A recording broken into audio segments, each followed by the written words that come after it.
Good morning, everybody. Welcome back to the installment of Scott's Selections here for Tuesday, May 18th. Before getting today's play of the day, a quick recap of what happened yesterday. We picked up a nice winner with the White Sox team total over 4.5 runs at plus 100 on DraftKings.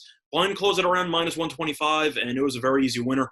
White Sox ended up finishing with 16 runs, so it was really never in doubt. Cashed, I believe, in the fourth or fifth inning, and we were able to coast to a nice winner. We'll look for another easy winner here on Tuesday. And for the play of the day, we're going to be looking at baseball. And once again, we're going to be doing a team total because they have done pretty well for us so far this season. And this one's going to be a matchup between the New York Yankees and the Texas Rangers. And the play of the day is going to be on the Yankees team total under 5.5 runs at minus 130 on DraftKings. Time recording of 2:09 a.m. Eastern Time. Couple reasons why I like the Yankees team total under in this spot. First of all, the Yankees offensively, not good. I know a lot of people are used to the Bronx Bombers being very, very good at generating runs, hitting a bunch of home runs, and that really has not been the case so far this season. The Yankees ranked tied for 21st in the league with just 4.05 runs per game. The Yankees also ranked tied for 18th in the league with just 4 runs per game on the road. So whether it's at home, whether it's on the road, this team can hit in general, and they're very consistent when it comes to underwhelming performances at the plate. Now, you look at how the Yankees did yesterday, not well. They faced off against Jordan Lyles, and Lyles had been awful for pretty much the entire season. Got off to a decent start, but he was terrible for the last month and a half, and the Yankees scored 1 run in 6 innings, ended up losing 5-2.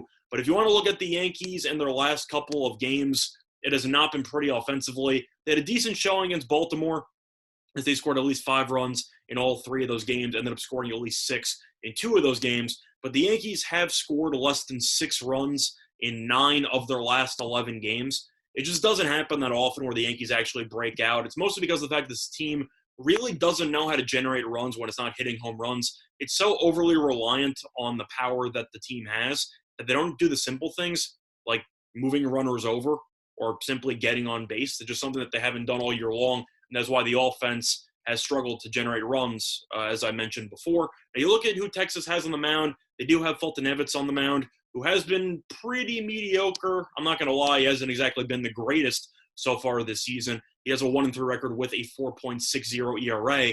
However, you look at his last couple of outings, and they have definitely been pretty good.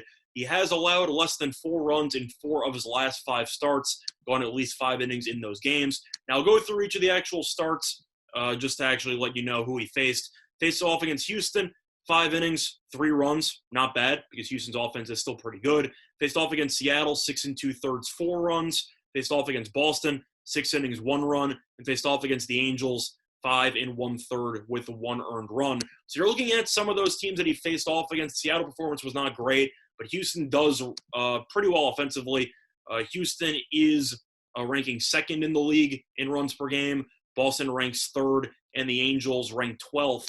And yet Fulton Evans did enough to hold them or to limit them to some degree offensively. With the way the Yankees have played offensively and the fact that Stan's on the IL, I know Hicks was awful this season, but he's also on the IL. So they're going to be using a lot of Gardner, who has been really just awful at the plate in the outfield. And I just don't see the Yankees getting to 6. I think the Yankees could win this game.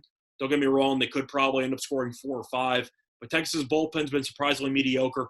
And Fulton Evans seems to have kind of found his form after he was awful earlier in the season. And I do think that he should be able to do a pretty good job of eliminating the Yankees, similarly to the way Lyles did yesterday. So once again, the play of the day here for Tuesday, May 18th, is going to be on the Rangers to limit the Yankees offensively. It's going to be on the Yankees team total under 5.5 runs at minus 130 on DraftKings. Bye, everyone.